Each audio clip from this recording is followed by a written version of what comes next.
제일 막 검열 명단에 이름이 오르던 날. 북한 뉴스는 언제나 짧다. 그리고 언제나 결과만 말한다. 간부 숙청, 기강 확립, 혁명화 조치. 그러나 이 말들이 화면에 나오기까지 그 사이에는 최소한 한 가족의 밤이 있다. 오늘 우리는 그 밤을 따라간다. 북한에서 검열은 특별한 일이 아니다. 그것은 상시 상태다. 조직지도부, 국가보위성, 당검열위원회. 이 세 조직은 언제나 움직이고 있다. 범죄가 있어서가 아니라 체제를 유지하기 위해 필요한 정리가 있기 때문이다. 검열은 죄를 찾기 위해 시작되지 않는다. 정리할 대상을 정해놓고 그 대상에게 맞는 죄를 찾는다. 이 순서가 바뀌는 일은 거의 없다. 새벽 3시. 평양 시내 대부분의 불이 꺼진 시간. 조직지도부 내부 서버가 열린다. 이 시간은 의도적으로 선택된다. 사람이 가장 깊이 잠들어 있고 가장 방어력이 없는 시간. 모니터에 이름들이 뜬다. 수십 명, 많을 때는 수백 명.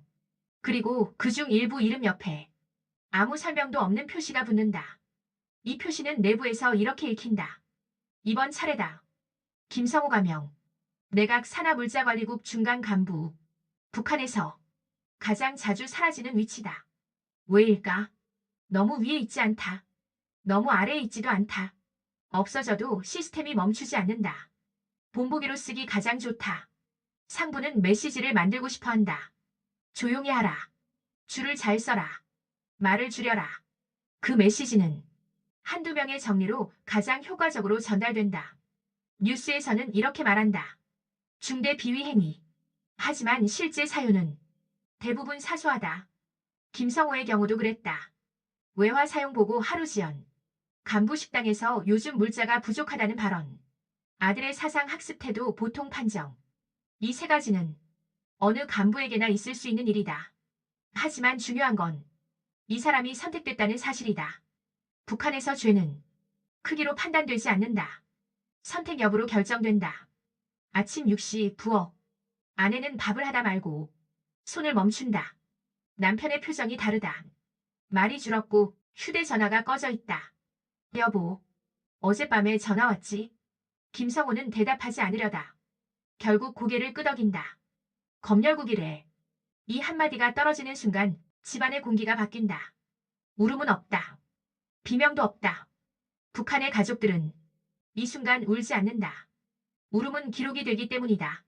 중학생 아들은 아무 일도 모른 채 학교에 간다. 교과서 첫 장에는 항상 같은 문장이 적혀 있다. 수령 결사옹이. 아이는 그 문장을 읽는다. 의미를 생각하지 않고 그저 외운다. 그 시간 아버지의 이름은 이미 내부 명단에서 이동 상태에 들어가 있다. 그날 밤 11시.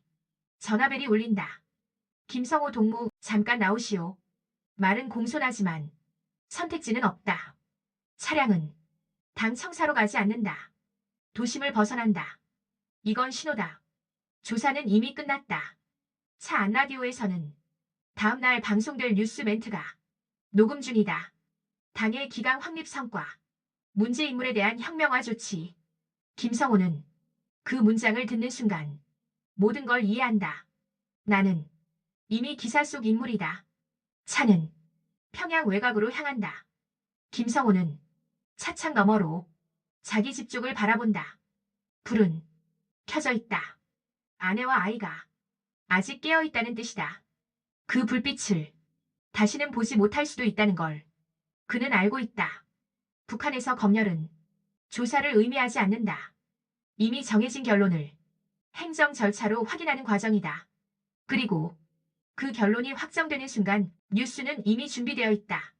제2막 조사실 말하지 않아도 죄가 되는 구조. 북한의 조사실은 진실을 묻는 곳이 아닙니다. 여기서 중요한 건 무엇을 말했느냐가 아니라 어떤 결론에 서명하느냐입니다. 조사는 시작이 아니라 마무리 단계입니다. 북한에서 중요한 호출은 언제나 밤에 옵니다. 그 이유는 단순합니다. 증인이 적고 소문이 늦고 저항이 줄어듭니다. 김성호가 탄 차량은 당 청사로 가지 않았습니다. 도심을 벗어나 외곽의 별도 시설로 향했습니다. 이 경로는 그에게 하나의 신호였습니다. 이곳은 조사실이 아니라 결론실이다. 문이 닫히자 방 안의 소리가 달라집니다. 창문은 없습니다. 시계도 없습니다. 벽에는 아무것도 걸려있지 않습니다. 이 방의 목적은 하나입니다. 시간 감각을 빼앗는 것. 의자 2개, 테이블 하나, 그리고 질문자와 기록자. 질문자는 묻습니다. 동무는 외화 사용 보고를 하루 지연했지? 김성호는 고개를 끄덕입니다. 그건 착오였습니다. 질문자는 고개를 젓습니다. 우리는 이유를 묻지 않는다. 조사실에서 질문은 무작위가 아닙니다. 항상 같은 순서를 따릅니다. 행정 문제, 사상 문제, 가족 문제. 김성호에게도 같은 순서가 적용됩니다. 동무는 간부 식당에서 불만을 말했지. 동무의 아들은 사상 학습 태도가 불량하다는 보고가 있다. 이 순서의 목적은 명확합니다. 이건 개인 문제가 아니라 사회적 문제다. 김성호는 진실을 말하려 합니다. 요즘 물자가 부족한 건 사실입니다. 그 말이 끝나기도 전에 질문자는 말을 끊습니다. 사실을 말하지 말라. 북한에서 가장 위험한 말은 거짓말이 아닙니다. 사실입니다. 사실은 비교를 낳고 비교는 불만을 낳고 불만은 체제를 흔듭니다. 그래서 사실은 곧 죄가 됩니다. 조사실 한쪽에서 기록자는 이미 문서를 작성하고 있습니다. 김성호가 아직 말을 끝내기도 전에 문장은 완성됩니다. 본인은 사상적으로 회의했으며 이 문장은 김성호의 말이 아닙니다. 하지만 그의 인생을 설명할 공식 문장이 됩니다. 테이블 위에 종이 한 장이 놓입니다. 이미 문장은 적혀 있습니다. 본인은 당의 신임을 저버리고 사상적 해이를 범했으며 혁명화 조치를 자청한다. 질문자는 말합니다. 읽을 필요 없다. 서명만 하면 된다. 김성호는 그 문장을 다시 읽습니다. 자청한다. 그 단어가 그의 눈에 박힙니다. 질문자는 목소리를 낮춥니다. 서명하면 가족은 건드리지 않겠다. 이 말은 협박처럼 들리지만 정확히는 제안입니다. 북한에서 이 제안은 절반의 진실입니다. 즉각적인 처벌은 없을 수 있다. 그러나 보호를 의미하지는 않는다. 가족은 지금은 남겨두지만 언제든 다시 호출할 수 있습니다. 김성호는 펜을 듭니다. 이 순간 그는 자신의 죄를 인정하는 게 아닙니다. 자신의 역할을 확정하는 것입니다. 문제인물. 서명은 진술이 아니라 분류입니다. 김성호는 아무 말도 하지 않습니다. 질문자는 그 침묵을 기록합니다. 태도 불량, 반성 부족. 북한 조사실에서 침묵은 중립이 아닙니다. 또 다른 죄입니다. 서명이 끝나면 질문자는 더 묻지 않습니다. 대신 기록자가 문서를 정리합니다. 이때부터 김성호는 조사 대상이 아니라 처리 대상이 됩니다. 문이 열립니다. 복도는 길고 조용합니다. 김성호는 시간을 알 수 없습니다. 하지만 한 가지는 확실합니다. 나는 이미 사회에서 절반은 지워졌다. 북한의 조사실은 진실을 밝히는 공간이 아닙니다. 결론을 합법처럼 보이게 만드는 공장입니다. 그리고 그 결론은 다음 단계로 넘어갑니다. 혁명화 조치, 지방 전출. 북한에서 사람을 무너뜨리는데 폭력은 필요하지 않습니다. 종이 한 장과 서명 하나면 충분합니다. 제3막 지방 전출의 진짜 의미 사회적 사망의 과정. 북한 뉴스에서 지방 전출은 인사 조치처럼 들립니다. 그러나 실제로는 사회적 사망의 시작입니다. 사망 선고 없이 장례식 없이 기록과 관계를 끊어 죽입니다. 새벽 김성호는 짐을 쌀 기회를 받지 못한다. 소지품은 최소한으로 제한된다. 노트, 주소록, 개인 사진 모두 허용되지 않는다. 차량은 평양을 벗어난다. 운전자는 목적지를 말하지 않는다. 목적지가 말해지는 순간 경로가 기록되기 때문이다. 북한의 전출은 어디로가 중요하지 않다. 다시 돌아오느냐가 중요하다. 혁명화 조치로 불리는 전출은 대체로 4단계로 진행된다. 격리 기존 인맥과 즉시 분리. 노동장시간 고강도 노동 배치. 차단 외부 소식 연락 차단. 보류 복귀 가능성의 무기한 유예. 이 4단계는 처벌이 아니라 삭제를 목표로 한다. 현장 간부는 말한다. 여기는 동물을 벌주러 온 곳이 아니다. 다시 태어나게 하러 온 곳이다. 이 문장은 보호처럼 들리지만 실제 의미는 다르다. 이전에 너는 끝났다. 혁명화는 갱생이 아니라 재정이다. 사람을 문제로 규정해 다른 규칙을 적용하는 행정 언어다. 김성호의 배치는 공개되지 않는다. 어디에서 무엇을 하는지도 기록되지 않는다. 노동의 목적은 생산이 아니다. 관계의 단절이다. 하루 1214시간 노동. 불규칙한 배치 이동. 동료 간 교류 제한. 외부 소식 차단.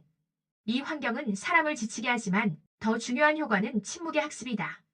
가족에게 연락이 오지 않는다는 것은 아직 살아있다는 뜻일 수도 이미 지워졌다는 뜻일 수도 있다.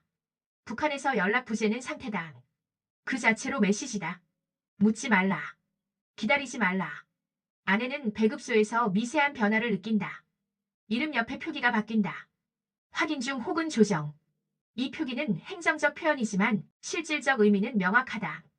지위가 변했다. 그날 이후 아내의 질문은 줄어들고 대답은 더 짧아진다. 사회적 사망은 신체의 죽음이 아니다. 관계의 죽음이다. 추천서가 끊긴다. 소속이 사라진다. 평판이 보류된다. 미래가 유예된다. 이 네 가지가 동시에 작동하면 사람은 살아있으되 사회에서는 존재하지 않는다. 이 모든 과정은 뉴스 한 줄로 요약된다. 문제인물에 대한 혁명화 조치. 뉴스는 결과만 남기고 과정은 지운다. 과정이 지워질수록 질문도 사라진다. 간혹 전출 대상이 몇 년 후 복귀하기도 한다. 그러나 그 복귀는 이전으로의 복귀가 아니다. 더 낮은 직급, 더 먼 지역, 더 많은 감시. 복귀는 완전한 회복이 아니라 관리 가능한 상태로의 복귀다. 지방 전출은 이동이 아닙니다. 사회적 사망의 행정 절차입니다. 사람을 죽이지 않고 사람을 지웁니다. 총을 쓰지 않고 기록을 씁니다. 북한에서 가장 무서운 처벌은 형벌이 아니라 관계의 절단입니다. 그리고 그 절단은 뉴스 한 줄로 완성됩니다. 제3막 남겨진 가족 뉴스 이후의 삶. 뉴스는 끝났습니다. 그러나 삶은 계속됩니다. 문제는 어떻게 계속되느냐입니다. 아내는 평소처럼 출근한다.